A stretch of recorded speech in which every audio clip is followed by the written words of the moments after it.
அனைவருக்கும் வணக்கம். இன்னைக்கு வீடியோவில் நம்ம என்ன பார்க்க போகிறோம் அப்படின்னா, இந்த 6 ஆம்ப் ஸ்டாப், அதாவது 5 ஆம்ப் ஸ்டாப்னு சொல்லுவாங்க. 6 ஆம்ப்ஸ் 3 பின் டாப் பற்றி பார்க்க போகிறோம். இதில் என்ன பார்க்க போகிறோம் அப்படின்னு பார்த்தீங்கன்னா, நிறையா பேருக்கு தெரிஞ்சிருக்கும். தெரியாதவங்க புதுசாக ஏதாவது இப்போ தெரிஞ்சுக்கிற மாதிரி சொல்கிறானா அப்படின்றத பாருங்கள்.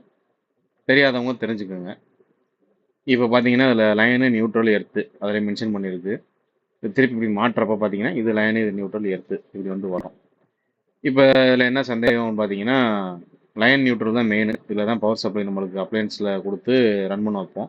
எர்த்து பின் இங்கே கொடுத்துருக்காங்க. பொதுவாகவே நீங்கள் பார்த்தீங்க அப்படின்னா பேஸ் நியூட்ரல் ஒயர் வந்து கனமாக கொடுத்துருப்பாங்க. இந்த இருக்கு இல்லையா, எர்த்து ஒயர் மட்டும் சின்ன வேரை கொடுத்துருப்பாங்க. எல்லா அப்ளையன்ஸ்லையும் அப்படி தான் கொடுத்துருப்பாங்க. அப்புறம் எதுக்கு இதுக்கு மட்டும் பெரிய பின்னு கொடுத்துருக்காங்க அப்படின்னு கேட்டிங்க அப்படின்னா, அதுதான் இப்போ கான்செப்ட். இப்போ லைன் நியூட்ரல் வந்து எப்பயுமே சப்ளை போய்கிட்டே இருக்கும்.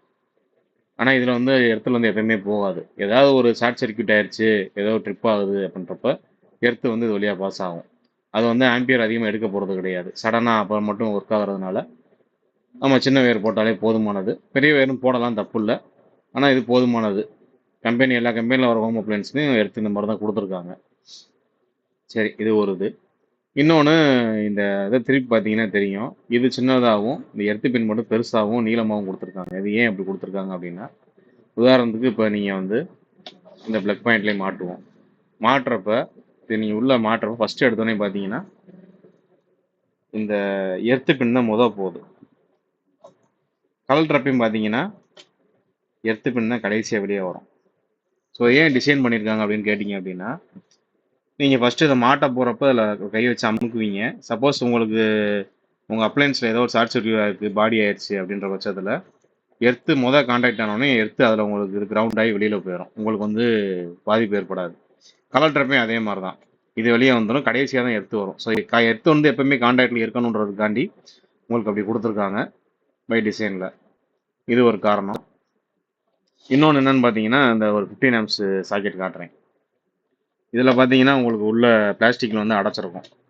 பிளாஸ்டிக்கில் அடைச்சிருக்கு அப்படின்னா ஃபஸ்ட் எடுத்தோன்னே இதை வச்சு ப்ரெஸ் பண்ண உடனேன்னா இது மேலே மூவ் ஆகும், உட்காரும். இப்போ உங்களுக்கு சரியாக தெரியாது, டெஸ்டரில் காட்டுறேன்.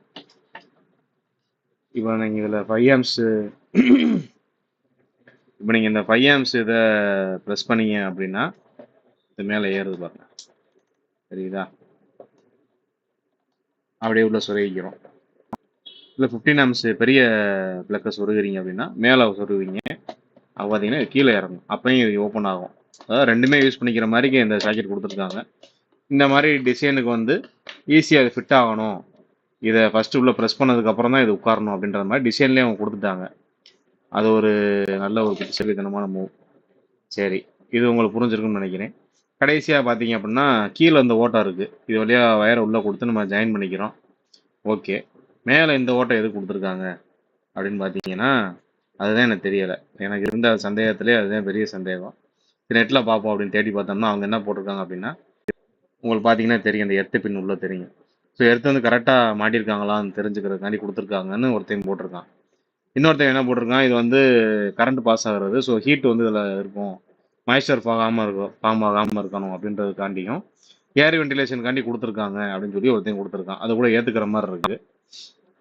இன்னொருத்தவங்க கம்பெனி மோல்டிங்காண்டி கொடுத்துருக்காங்க, கம்பெனியில் உள்ளவங்க ரெடி பண்ணிட்டு கரெக்டாக இருக்கா, இது லூஸ் கான்டாக்ட் இருக்கான்னு செக் பண்ணுறதுக்காண்டி கொடுத்துருக்காங்க, அங்கே வேலை பார்க்குறவங்க ப்ரொடக்ஷன் சைடு யூஸ் பண்ணுறதுக்காண்டி கொடுத்துருக்காங்கன்னு சொல்கிறாங்க. அது எந்த அளவு உண்மைன்னு எனக்கு தெரியலை.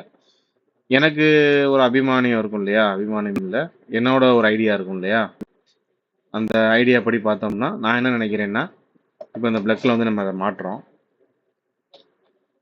மாட்டியாச்சு. மாட்டினதுக்கப்புறம் இப்போ ஒரு ஹீட்டரில் நம்ம அதை மாட்டிருக்கோம் வச்சுக்கோங்க, வாட்டர் ஹீட்டரில் மாட்டிருக்கோம் அப்படின்னு வச்சுக்கிடுவோம். இப்போ நீங்கள் சுவிட்சை ஆன் பண்ணிவிட்டு இந்த மேலே அந்த ஹோல்ஸ் இருக்கு இல்லையா, இதில் டெஸ்டர் வச்சு பார்த்தீங்க அப்படின்னா இதில் லைட் வந்து எரியாது, சப்ளை வராது. சப்போஸ் இப்போ நீங்கள் இந்த யூஸ் பண்ணுற ஹீட்டரில் வந்து ஏதோ ஷார்ட் சர்க்யூட் ஆயிடுச்சு, எலமெண்ட் இதாகிடுச்சு அப்படின்னா அப்போ என்ன செய்யும், பாடி ஆயிரும்.